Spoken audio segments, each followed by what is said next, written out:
HDMI capture card is one of the famous devices among the tech savvy persons. In this video, I'm gonna quickly unbox and review this HDMI capture card, which is, I can say, a cheap capture card which is available on Amazon. Basically, it is a Chinese cheap capture card, and I also review its performance. How does it work? Does it value for money or not? Does it give sound? Does it give good quality of video? What is its FPS resolution? All of this I'm gonna talk about, and I'm gonna test this device with Raspberry Pi, Amazon Fire TV stick, and as well as our home DTH connection, which is basically live TV, DTH or cable TV set-top box. I'm gonna test this with all those devices one by one. So let's jump into the video.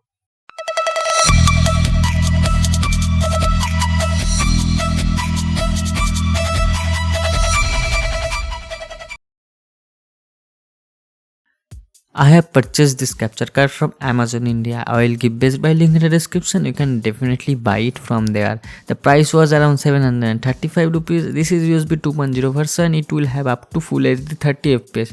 If you buy USB 3.0, it will give up to 60 fps on full HD, and this supports up to 30 fps on full HD. So this is the box, black color box, HDMI capture card. And here you can see this is fully made in China, and in the user manual it is written this will also support audio. So we'll definitely check out does it support audio or not. So here it is written everything. This is Chinese product, and the seller given asking me to give 5-star rating to get 100 rupees extra money, but this is illegal according to the Amazon policy. But I have not made complaint against the seller because right now small and medium businesses in India are in danger. So in the back side it is clearly written made in China. In the front, HDMI capture card. One side is written input, another side is written output.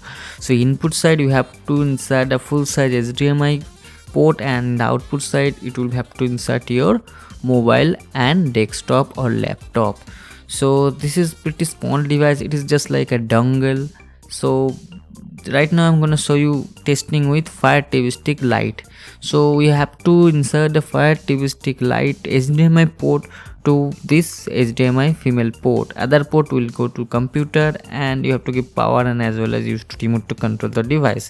So it is pretty simple to set up, and it is very easy, very useful device, I can say. HDMI capture card, this is highly used in capturing the web series, movies for pirating. So if you want to capture web series, movies, you can definitely do it using this capture card. So here you can see I have inserted in my computer and how it is looking like.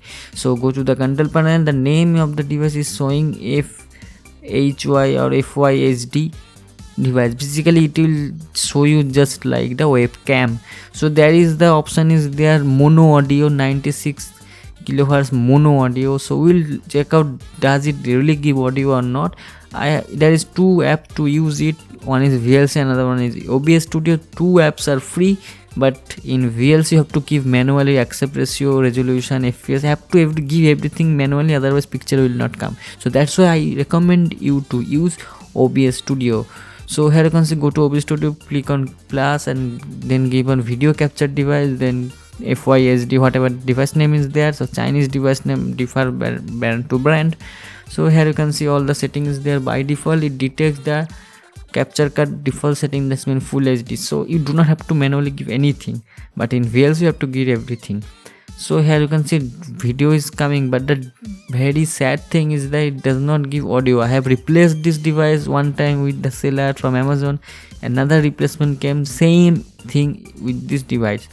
So I really recommend you to buy USB 3.0 version or some product which is slightly costlier than this one, because this was the cheapest device in the capture card I have bought. So that's why maybe there's some problem, or this range does not support audio. So audio support is there. I have checked it also Linux operating system, so that Windows does have bug or not. But again same thing, the audio source is detecting but audio is not coming. So this is the defect or manufacturing defect, or this feature is not applicable for this device. I don't know what is the issue, but two devices I checked, same issue. So I will give that link which the audio will support. So now time to test with mobile. So you have to use one OTG cable, whether it is type C or normal micro USB, whatever your mobile is. So use OTG then insert your Fire Stick or DTH, whatever HDMI output is coming out, so just insert it here, and the micro USB go to the mobile. Then one app you have to install, that is USB camera. I will give the app download link in the description. This is a free app in Play Store, so go to there and allow, and that is the picture is coming. So I have go to the setting and click on display FPS to know the actual FPS this is giving.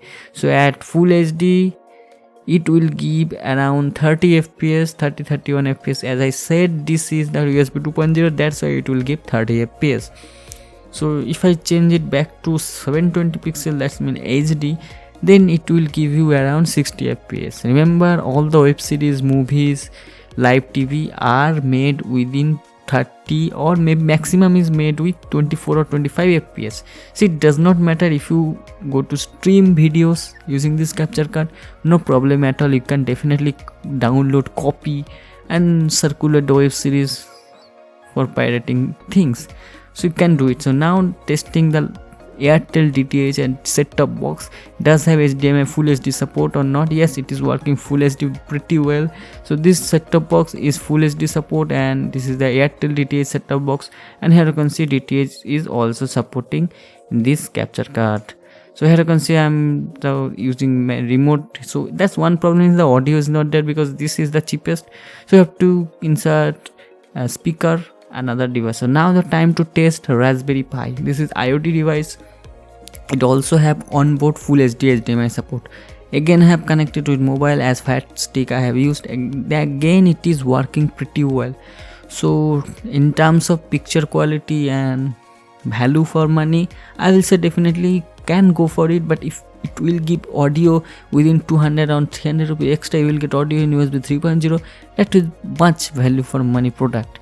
So I will give the product link which does support audio. I will definitely recommend to go with audio and USB 3.0, because nowadays every computer motherboard does have USB 3.0. So do let me know in the comment section how much do you like this video, and also share this video with your friends and family. Do subscribe to this channel. Thanks a lot for watching this video. See you soon in my next video. Till then, goodbye, take care and be safe.